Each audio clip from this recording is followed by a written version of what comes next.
Hi, I'm Jason Bellamy. I'm APTA's Director of Web and New Media, and I'm here at CSM in San Diego. I'm here with Bill McGee. He's on our board of directors. He is also the chair of the Vision Task Force. He just finished hosting an open forum on APTA's efforts to move beyond Vision 2020. And so just a few questions on that. First of all, the obvious one, we're not to Vision 2020, or we're in 2013. As you've said, there's even unfinished business on Vision 2020. So why now? Why are we looking to move beyond Vision 2020 when we're not there yet? Well, Jason, one of the practical things, probably the most, is because the House of Delegates sort of charged us to do that. So we are looking at the future.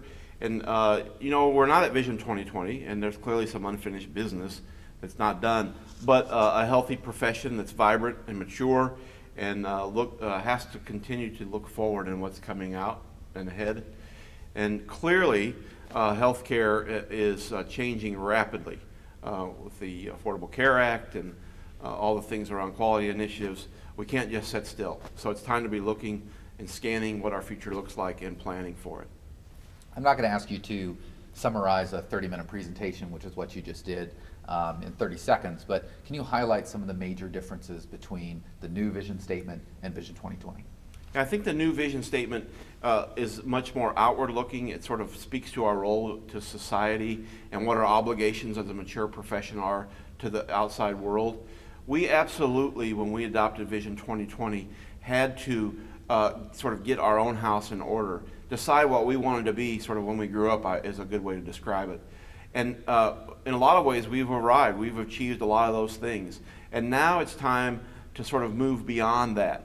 And why we sort of have called our task Beyond Vision 2020, while that's not the name of this new vision. But it's time to be looking at what our role is to the external world. How do we impact society as a mature profession? How do we use the things that we've gained since we adopted Vision 2020 to transform society? That's one of the elements of the vision.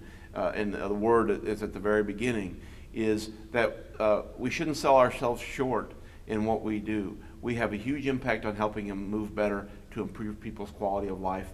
And by doing that, if we do it broadly enough, in the truest sense of working with people of all ages, as this proposed vision says, then we really can transform society and improve quality of life for lots of people. Yeah, so the proposed vision statement, which I'll read right now, is the physical therapy profession will transform society by optimizing movement for all people of all ages to improve the human experience. And again, in the presentation, you went down into each word and described why you picked all of those words. It is a working definition. You may change the statement as it moves along.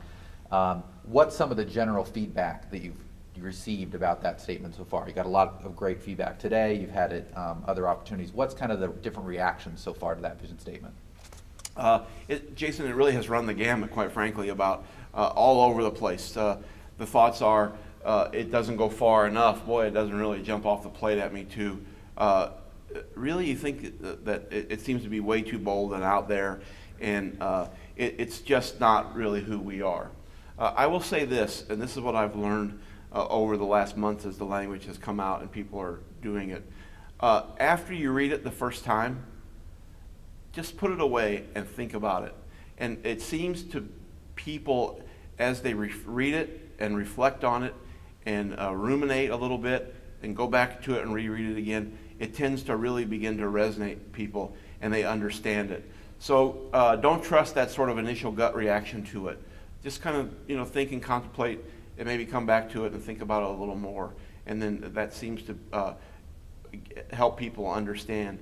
The other thing I would say is that it's really, really key that as you're looking at the information that's on the website, and I know Jason's going to talk about that later, is that you look at all of it and some of the background material and the elements that are embedded as sort of foundational pieces to this vision. And that is a really key to understanding what this sentence statement means. And I will also say this, I didn't say it earlier in your question, but the statement is really meant to sort of be bold and out there, and it's designed for people to be easy to recite. And I said this in my presentation, it's even tweetable. It's less than 140 characters.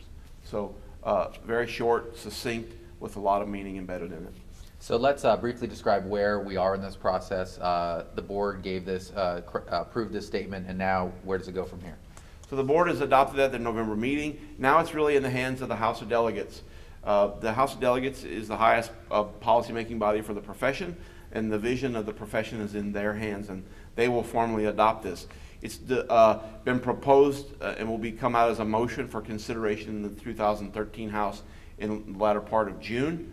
Between now and then, delegates and delegations across the country will be deliberating on it, discussing the language, and perhaps proposing amendments, maybe thinking about ways that it might work better.